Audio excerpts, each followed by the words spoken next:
Now we have it. Yeah. Yeah. So I'm gonna dive in. Yeah. So your journey with the Chemical Brothers started 25 years ago with a live stage show. And still you are producing, creating amazing work for them still. And can you tell us your journey with the Chemical Brothers? Yeah. How long you got? We have, I think, enough. No, yeah, well, thank you, firstly, for your kind words. And the journey began, I think maybe it's even over 25 years ago, and we were doing visuals in nightclubs and raves at the time, in sort of early 90s, and the Chemical Brothers saw our work. They were called the Dust Brothers then, and they saw our work in, there was a DJ who very sadly died last year, Andy Weatherall, and he had a club called Sabre Sonic, and we used to go there, and we met them, and we were friends. And then when they were DJs then, they weren't going to go out on stage. They were just playing records, you know, but they were making music, and they had a couple of 12 inches that were sort of club hits, and then they decided to do a live show, but it was only 20 minutes long, and they asked us to do it. So we did the first show, and we used, I think it was 3 slide projectors, old Kodak slide projectors, and some 16mm projectors, and I think 4 strobe lights, but not strobe lights like this, big kind of, they were small things called terrastrobes. Yeah, and we did the first show, and we used all just pure black and white images because we wanted it to stand out and look kind of different to everyone. So, yeah. And then that was the start of it. And it's like, I think very important to, like, you know, continuously doing creative work for a band. It's like, how do you think you can, like, maybe some other people in this industry to create partnerships for long term? Is there a special key behind it?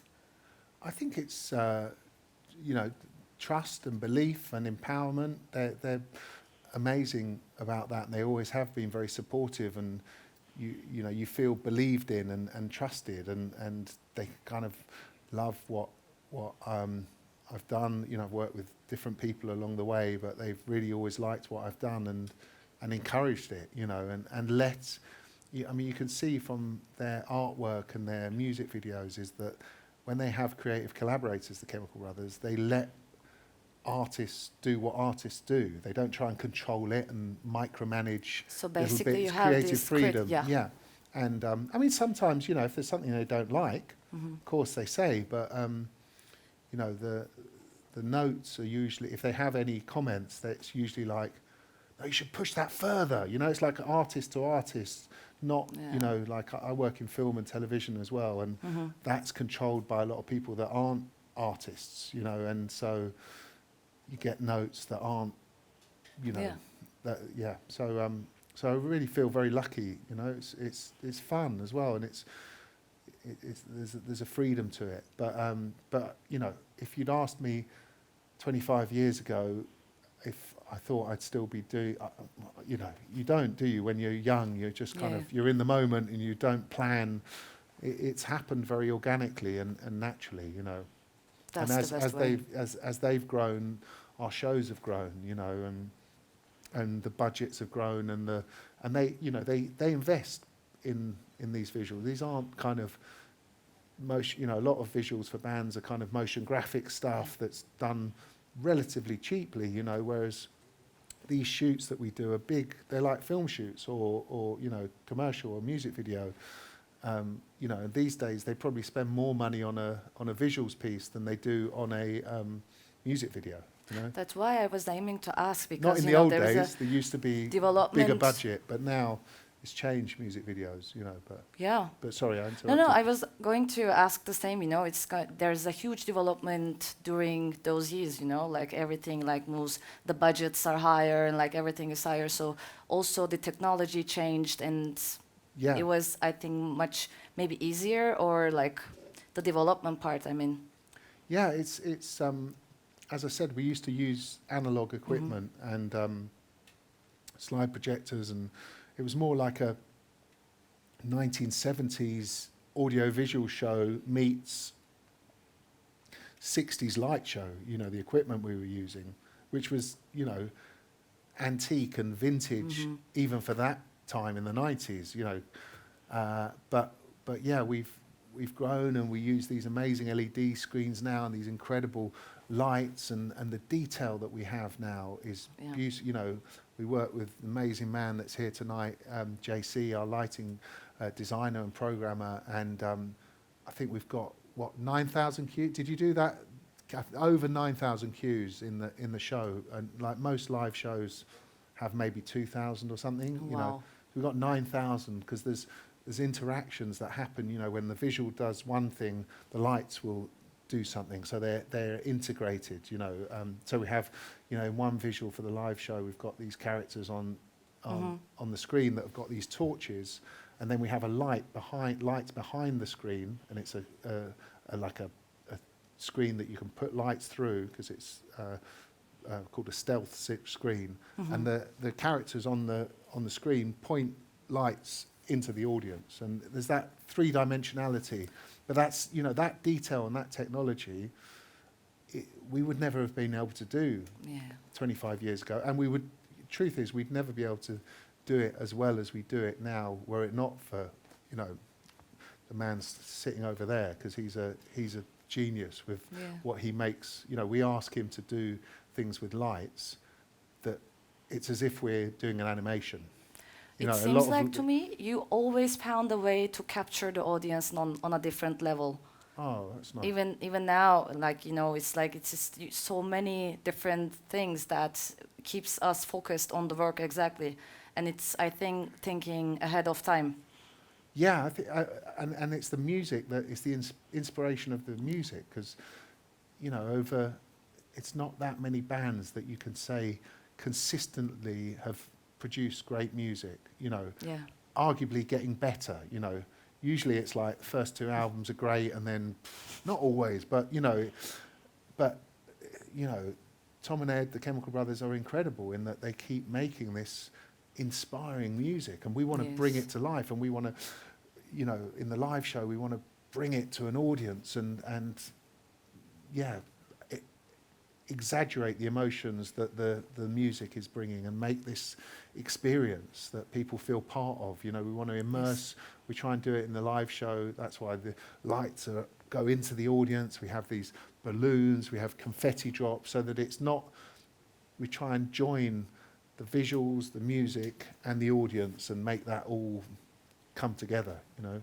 I think it's the most strong thing, you know, like there is this music and there is this other creative options, and they somehow create another level artistic work. Right. Oh, yeah. Thank you. Yeah, thank you. I mean, it's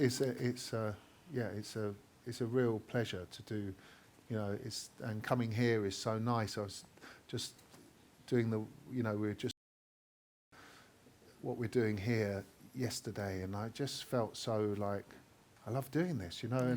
And hopefully that comes when you do things that you love, and it's authentic and it's truthful. Then I think that comes across. Yeah. I mean, you have to have a bit of a skill set, but it's actually the heart of it is the heart and the passion, and you know, we try and make things that are emotional, that have an emotional connection, because the music is very emotional, and in a way the set, you said about the preparation, we get the set a long time in advance, and because it's all time coded, we're able to really plan that, you know, even though then when we get to rehearsals it all changes somewhat, but we have a real plan.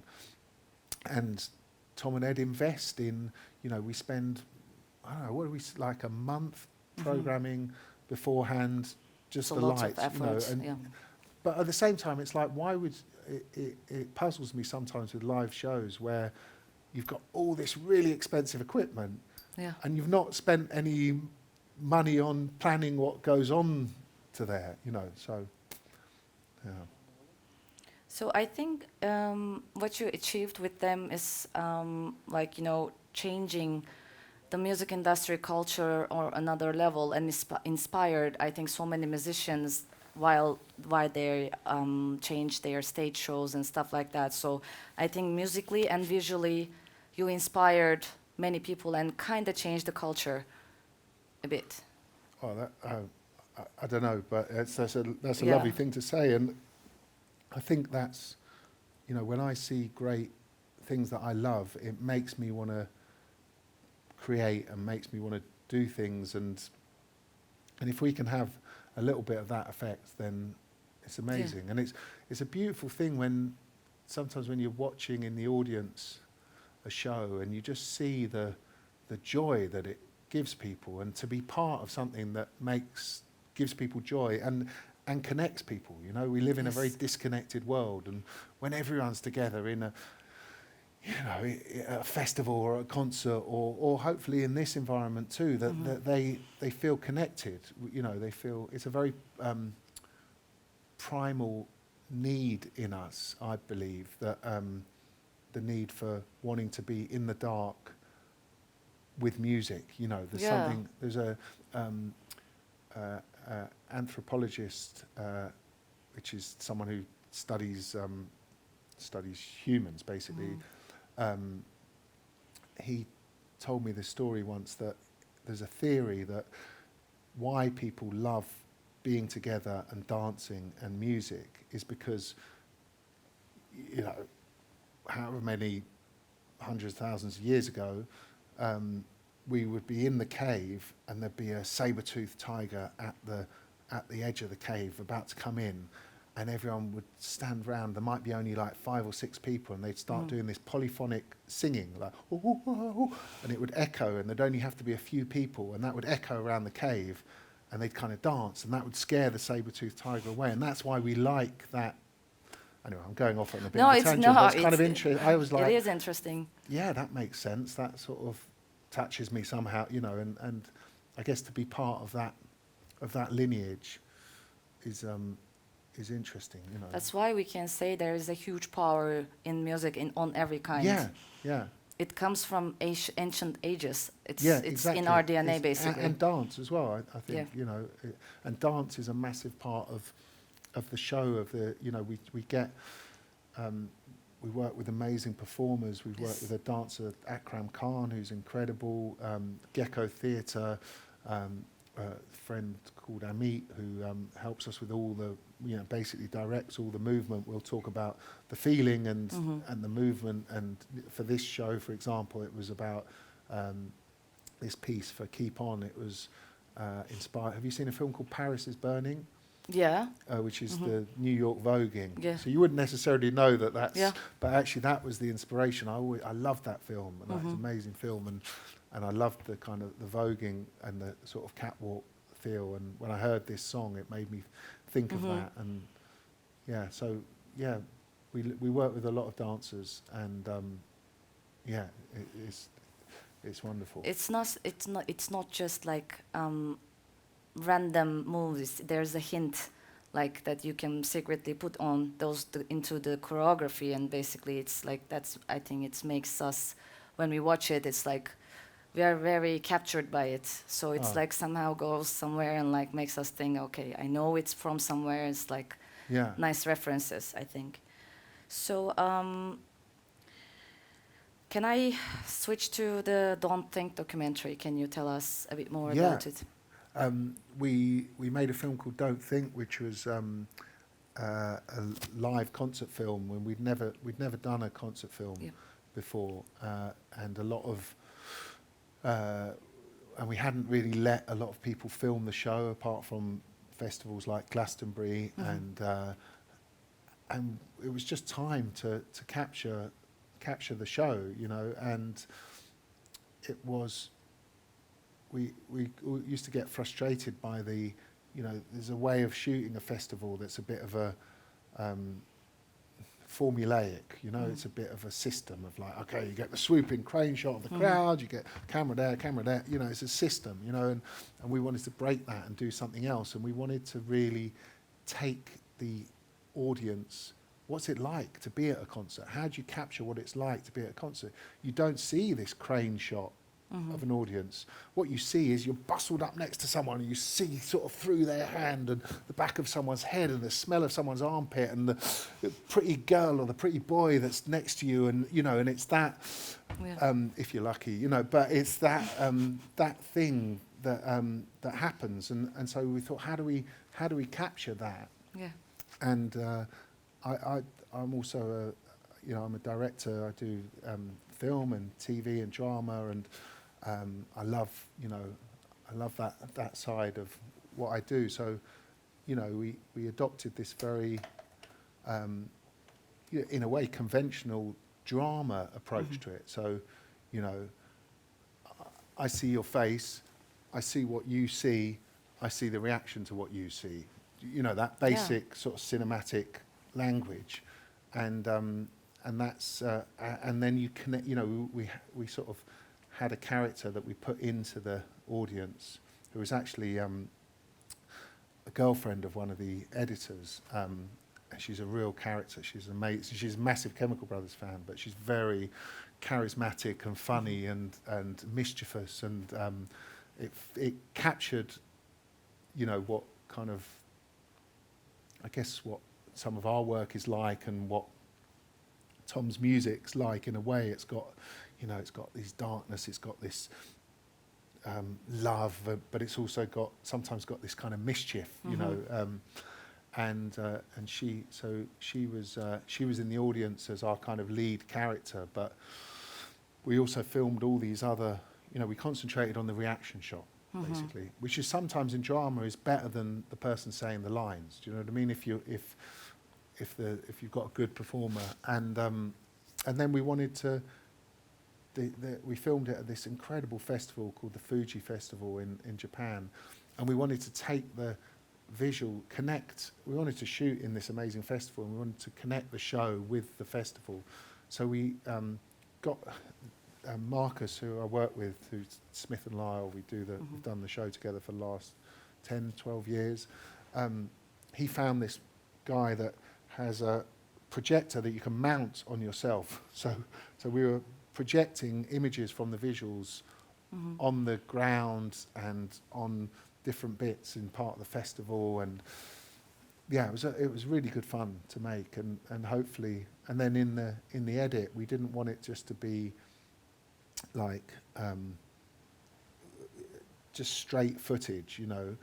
So we layered up the visuals on top of the footage and put different textures on it, and each song had a very different sort of style, and the footage that we used from Fuji, the sort of traditional festival footage, we tried to kind of, am I allowed to swear? I don't know. We tried to mess with that, to disrupt Deformed that. it. Yeah. I was about to say a word that began with F, ended in K, but I won't say that. But so we said to the camera people, right, shake the camera. And they were like, what do you mean shake the camera, shake it with the music, shake it. And they were like, no, we can't do it. No, shake it, come on, shake the camera, and do these crash zooms. And some of it worked, some of it didn't. But we were trying to do something different. And that was 10 years ago. And it was a lot of work, and it was a lot of fun, but it was nice to capture. And it's different. It's like it's when we watch someone like something like a music documentary, concert documentary. It's like it's just one perspective. Now we have many perspectives, and in a way that we don't normally see. So it's another experience again. Yeah. While you're watching it from on your chair, Yeah. even in your house, it's like you're still experiencing something. Oh, that's great. Well, it was amazing actually in the cinemas, when it was on in the cinemas, because people were just getting up off their seats and dancing. And the first time it happened, I was just a bit like, sit back down, watch the getting up, watch the film. And then you just kind of go, no, this is brilliant. People were coming to the front and dancing and losing themselves, and it was wonderful. Well, wonderful except for one person in America who had an accident with their hip because they were so into their dancing. And the police had to be called in America because they wouldn't get back in their seats. Which, I thought it was quite good. Yeah, it means I think people so are too. having fun, But we've got plans. We were talking, JC and I were talking today about how to do another concert film that that again takes it somewhere else, Mm-hmm. you know, that isn't the traditional, you know, Yeah. concert film. The thing that you're designing surreal and visionary video elements of the shows, and like doesn't have to be specific, but like in general, can you tell us the developments of these characters? Well, these ones that we're looking at right now, were actually, I collect images like from everywhere, and I put them on Pinterest boards, and Marcus does the same, and you never know. Or I take lots of pictures of textures and I don't know, things that interest me, that are like a magpie, you know, Mm-hmm. like what is that? Oh, yeah, that's, you know, and just kind of take them and try and reinvent them. And this was actually, there was a necklace that someone had that was a bit similar to this, but it was sort of two figures joined together, and yeah, and we worked with an incredible costume designer called Kate Tabor, and we were like, can you make some costumes like that? And she was like, yeah, I can try. And she's fantastic, and she did Yes. these, and they were a nightmare because they kept falling apart, Yeah. and sort of they were too heavy for the dancers, but it's all part of it, you know.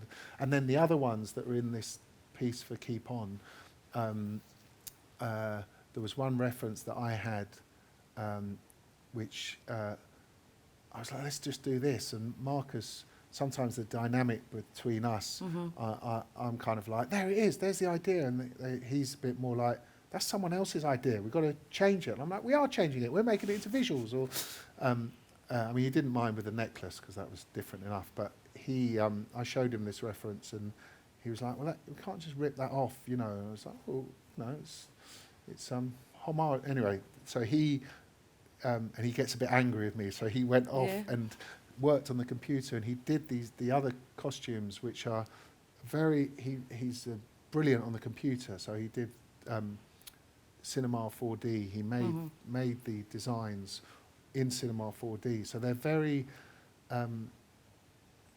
you know, computer graphic designs, but then we gave him, and then he showed them to me. I was like, these are brilliant. We just tweak this a little bit, make this, and then we took it to again to Kate, and she made them into costumes. And yeah, those But it's just what's right for the song, you know. It's like, this song is fun, and this song Keep On is fun, and it's exciting, and it's celebratory, and sort of just joyful. So we wanted, that's why pink seemed the right colour, and it depends on the songs, the music's inspiration. Always, that's the script, you know. Tom and Ed write these songs, and then they produce a set, and it takes you, it's not a beginning, middle and end hero's journey type story, but it's an emotional story that kind of goes round, and we just follow that, you know. That's our guide, you know.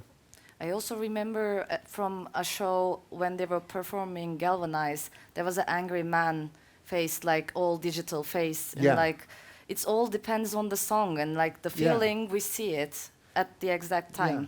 And actually that song Galvanize, you know, isn't necessarily about being, or maybe it is, but my interpretation of it was that it was about being imprisoned, you know, and then breaking free, you know. So he's in a prison that we made of, you know, he's there on the screen, the character, and then the lights form the bar, like and when he moves forward and hits them, the lights react, you know. So it becomes this three-dimensional thing, and then eventually he knocks the bars down, and the lights are into the audience, you know. Yeah. And it's, but that was, you know, that was actually about, you know, my own personal struggles with being free, sort of creatively. Sometimes, you know, I have a critic that goes, no, it's not good, you know, and it's just trying to go back to that childish sense of curiosity and like, what about that? And wonder, rather than, well, that's not going to work because that's no good, or, you know, and it's fighting, you know.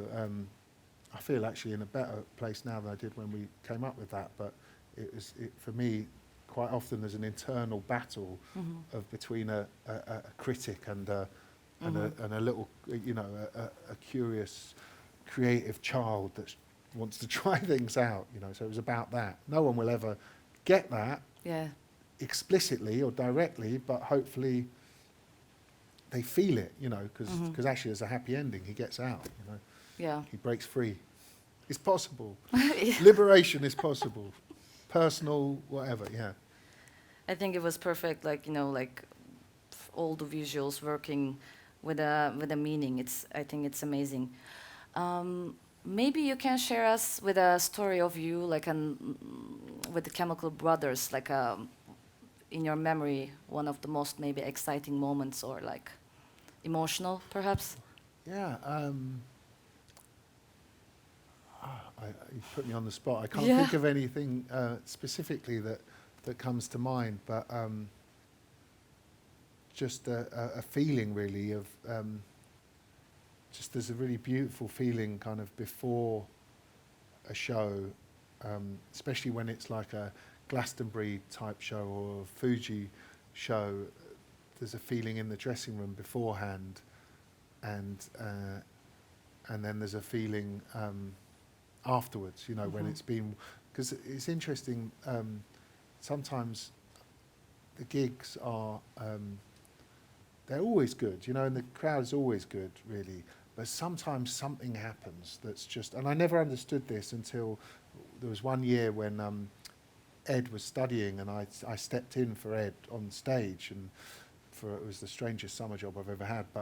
And I understood why, because I used to think, oh, they're a bit ungrateful. The crowd were really good, but it was only when I experienced it on stage that I understood that sometimes there's something transcendental happens without sounding too hurdy-gurdy about it. There's something where everyone and everything is connected, and it's, that it doesn't, the same as, when, those moments of connection that we have as individuals, whether in friendships or in loving relationships or in fathering or whatever it is, but when that's on a huge scale with thousands of people, that's really something. And I guess coming backstage and seeing them after one of those concerts, it's just something very beautiful. But also, we used to tour in the early days, and we were young. Now I look back on it, at the time, thought I was very grown up, but we were kind of kids. Do you know what I mean? In our early, not kids, but we were in our early 20s, and we were going all around the world and going to Japan for the first time, and just so excited and kind of. So we had a lot of fun. We had a lot of jokes. They're fun. They're fun, clever, smart, talented men, and they're fun to be around. And I guess, a lot of, laughter. Laughter is something. So let's talk about Got to Keep On. What's the special part of this project, and in general, what can you share with us about this? Well, we've been talking for a long time about, we always talk, every time we redesign the show, we try and do something different, but this, generally the Chemical Brothers, they're mainly a tour at festivals, and with a festival you have to do a design that works in a certain, will work at this festival and at this festival and at this festival, and so and it's also, you're still watching something up there, and I just always wanted to do something where you could be more inside it, you could be more inside the music and inside the visuals, and it could surround you. And I love theatre and dance, and I live in London, so we're very spoilt for brilliant we're very spoilt for brilliant theatre and brilliant dance and brilliant art. And I've always loved, this thing of being immersed in something, and wanted to do it for we've created these, with the music and the visuals and the lights, we've created these worlds, and I wanted to take people inside them. And so the opportunity came to do this piece at the Design Museum, and we did it, and it was during lockdown. And partly because it was during lockdown, people really responded to it, and so I'm really grateful to here and to Sonar for letting us come and do it here. And it's different to the Design Museum because it's a different space. But the idea was, to take people, inside the music and inside the visuals, and for them to experience in a more intimate setting, in a more and with less people, but to have, can you create as intense a connection and as intense an experience? Thing is, you kind of analyse all this stuff. It's just like, as I say, yesterday, looking at it, I was like, I suddenly became an outsider rather than an author of the piece. And I was like, I really like this. And not in an arrogant, it wasn't a sort of like, this is fucking brilliant. Try not to swear, bollocks. Sorry, you got edits, facilities. But it was like, if I didn't do this, I would come to this and go, that was so good. It's the sort of thing that I would be excited about experiencing. And it's been really, really fun setting it up, and an amazing team here that have worked really hard, and because that can sometimes be a struggle trying to spec stuff from, our production manager is in technical director is in Australia, JC's in France, we're in London, you guys are here in Istanbul, but it's all come together, and it's really exciting. But in terms of, I guess just to move people, just to people to feel viscerally moved by things. That's whether they're laughing, whether they're crying, whether they're joyful, whether they're and that you leave that door going, that feeling when you see something good, you're just like, you feel alive. Do you know what I mean? You feel alive, and you feel, and if you've been experiencing it with other people, maybe you feel connected to other people, to everyone and everything. Sounds a bit cod spiritual, but you know what I mean? It's like, it's kind of, that's the thing. Thank you thank for you. everything. Thank you so much. And from now on, people can see the work in the studio, and and please tell your friends, spread the word, because it'd be great for people to experience this. And thank you. Thank you all for coming, and thank you. Thank you. Very nice meeting with you. Lovely meeting you. Thanks. Okay. What do we do now? We get off. Yeah, let's